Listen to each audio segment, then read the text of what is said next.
right, good afternoon, boys and girls. As I promised, I was going to give you some examples on how to do equations, okay?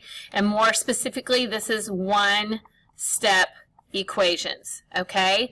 So I'm just going to do, it's going to be very simple and to the point. I'm going to do an example of an addition, a subtraction, a multiplication, and a division equation. So number one, we have x plus 3 equals -7. Okay, so we are trying to isolate the variable. Remember, we are solving for x. We want to get x by itself. Okay, so we want to look at our constant. The opposite of a positive 3 would be a -3. Whatever I do to one side, I have to do it to the other to keep it balanced. I can't take -3 from this side if I don't do it from this side. Okay, so these two are zero pairs, cancel each other out, and I get x equals, I have a -7 and a -3. Well, remember, when we have two negatives, we add them together and take that sign. So that gives me a -10. Now remember, Coach Jones on the test wants you to check it. So I'm going to plug -10 back into the original equation. -10 plus 3 equals -7. Okay, so now I just have to solve.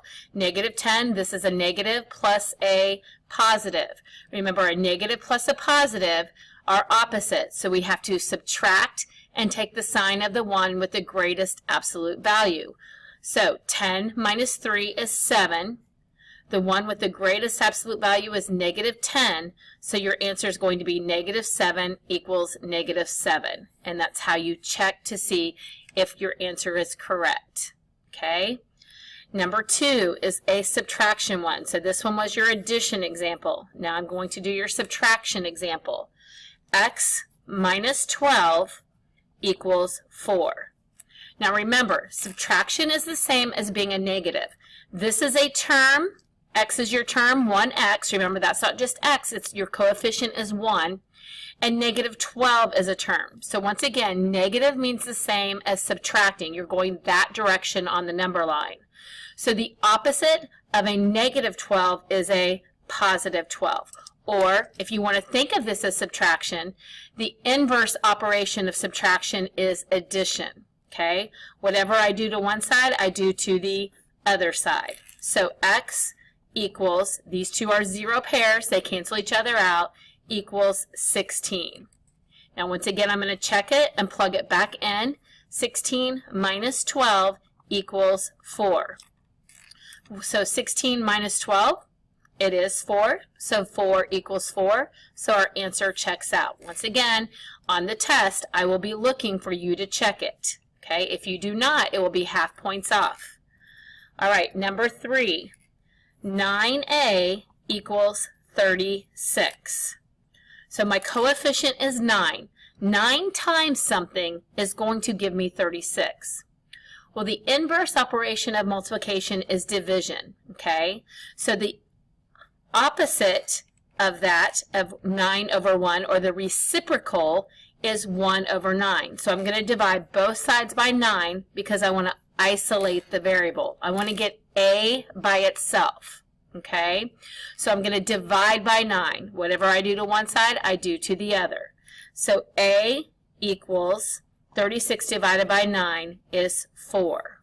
Okay, like I said before, we have to check it. So 9 times 4 equals 36. So 9 times 4 is 36 equals 36. So it does check out. Okay, this is your multiplication example. Remember, the inverse of multiplication is division. Now, we're going to do our division example. -36 equals x over 2. Now remember, your variable does not always have to be on the left-hand side when it's an equality, okay? It can be on the right-hand side. So, we're going to still solve it the same way. We still want to isolate the variable. Okay, so this is division. Something over 2 gives me negative 36.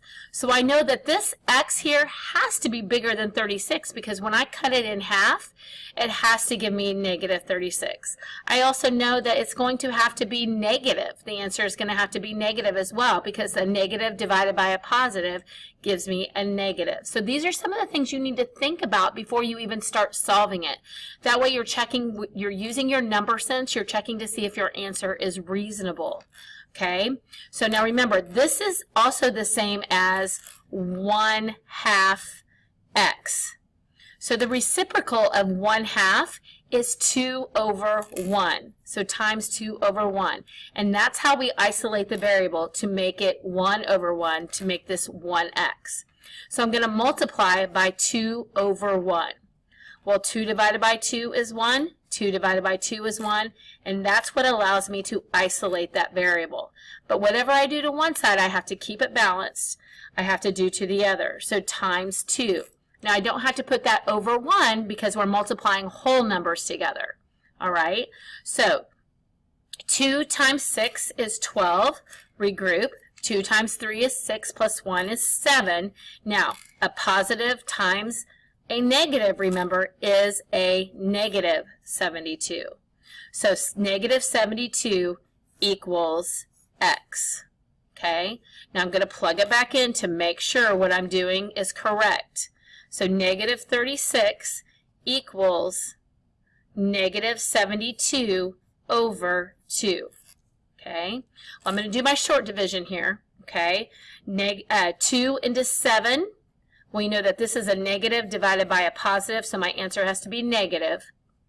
2 into 7 is 3 times, so 7 minus 6 is 1 left over. 2 into 12 is 6 times, so I do get negative 36 equals negative 36. All right, so this is my equations video. Watch for my inequality video, which will be a little bit different, and I will be doing one of each type of problem for your inequality. But remember, when we solve equalities, we solve inequalities the exact same way. The only difference is what we'll be graphing. All right, thanks, boys and girls.